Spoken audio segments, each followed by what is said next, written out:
investment types and conversations in regards to that. But let's talk about this scenario here, this different type of investment scenario. We have the importance of identifying the right number, and we alluded to that earlier at that 200,000, and we'll talk about that right now. But starting a long-term investment with enough emergency funds to be relaxed. So, talk to us about the importance of identifying the right number, Carrie.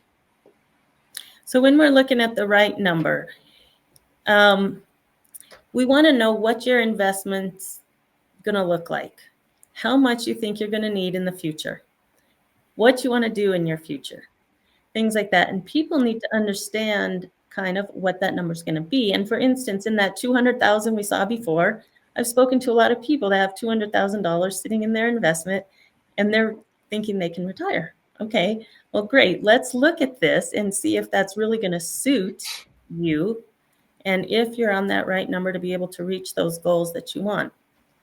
And people really don't know that. So you really need to sit down and identify what you're really looking for, what you want your future to be like, what you're going to need to have for that future. And then that's when we can set your goal.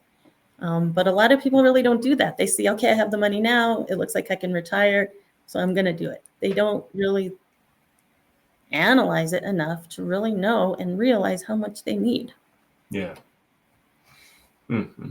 Yeah, let's talk about this because this is getting me all excited here. So, emergency funds, mindset. Let's talk about this. This is extremely important.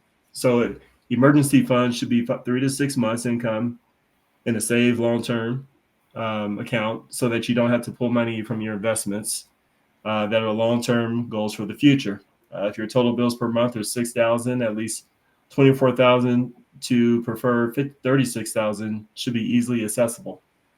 When some is used, refill the bucket. Minimum 10% of your income should be invested first to begin and continue your long term. If this is not possible, save the emergency fund. Then a different financial strategy needs to be done and a different look at how to use your money to get to the goal. Now, this has been introduced throughout the years as far as emergency funds, putting aside 3 to 6 months, and that gets the wheels going. That gets people started. That gets people feeling a level of security. That actually takes away that security because you know that you have this buffer there. And then when somebody like you comes to the table and says, "Hey, let's invest, let's do something," you know that you have your emergency funds over here on your right side, so that way on your left side you can go ahead and participate and potentially get more. So why is this not still, do you